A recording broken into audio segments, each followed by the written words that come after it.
Assalamualaikum warahmatullahi wabarakatuh.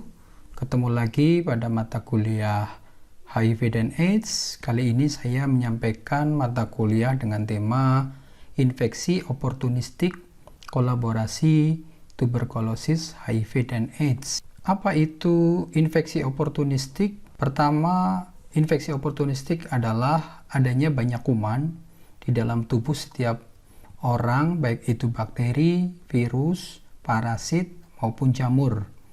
Kemudian, kuman ini dikendalikan oleh sistem kekebalan tubuh yang sehat. Namun, bila sistem itu rusak akibat HIV, kuman tidak terkendali dan menyebabkan penyakit. Infeksi oportunistik adalah infeksi yang mengambil manfaat dari kelemahan kekebalan yang disebut dengan oportunistik. Infeksi oportunistik secara umum ada di beberapa tempat. Pertama, di kepala ada toxoplasmosis, cryptococcus seperti terkena meningitis. Pada mata itu ada cytomegalovirus. Pada mulut tenggorokan itu ada candidiasis. Pada paru itu ada PCP, TB, histoplasmosis. Pada perut dan usus itu ada cytomegalovirus atau yang lebih umum dikenal dengan CMV, kemudian cryptosporidiosis, MAC. Pada kulit itu ada herpes simplex, ada herpes zoster. Pada kelamin itu ada herpes, ada human papillomavirus maupun candida. Sekarang kita bicara tuberkulosis. Penyebabnya adalah bakteri, mikrobakterium, muncul dapat dengan CD4 tinggi.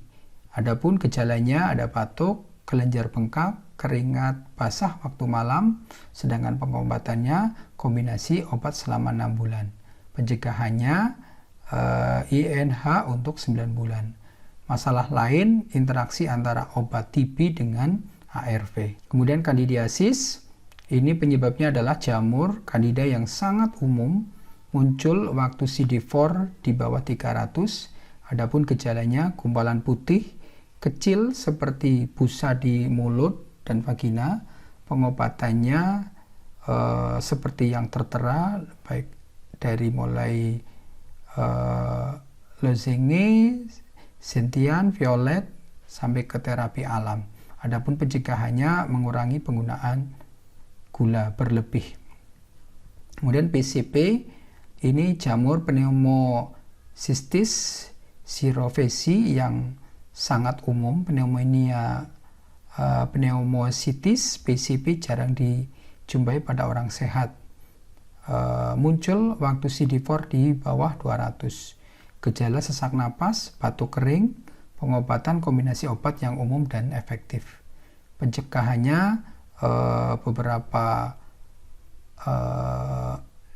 saran dari dokter adalah cotrimoxazole. Kemudian toxoplasmosis, penyebabnya adalah parasit toxoplasma yang sangat umum, misalnya di tinja, kucing, daging, muncul waktu CD4 di bawah 100. Gejala masalah jiwa, kekacauan, perubahan kepribadian, sakit kepala, demam. Pengobatannya kombinasi obat umum dan efektif. Kemudian iris, immunoreconstitution inflammatory syndrome. Ini sindrom pemulihan kekebalan. Sistem kekebalan yang sangat rusak, tidak mampu lagi menanggapi infeksi. Nah, gejala akibat tangkapan kekebalan hilang. Namun, bila sistem kekebalan mulai pulih akibat ART maupun OAT, gejala muncul memburuk lagi beberapa minggu atau bulan setelah mulai ART atau OAT. Mengobati iris, teruskan ART bila ringan atau sedang, obati gejala, bila parah obati dengan steroid. Untuk IO lain, obati secara sesuai, bedakan dengan kegagalan ART. Profilaksis, sebagian besar penyakit akibat infeksi oportunistik dapat dicegah dengan obat. Pengobatan itu disebut sebagai profilaksis. Pencegahan umum, hindari produk susu yang tidak dipasteurisasi dan telur, daging, dan ikan yang kurang matang. Kemudian hindari air dan es yang tidak terjamin bersih. rebus air bila tidak yakin, cuci sayur dan buah secara hati-hati, menjauhi kucing bila mungkin, jangan bersihkan kandang burung atau ayam. Penyakit lain terkait HIV dapat menyebabkan gejala lain termasuk pembengkakan kelenjar, kehilangan berat badan, diare, demam, kelelahan. Apa yang kita lakukan?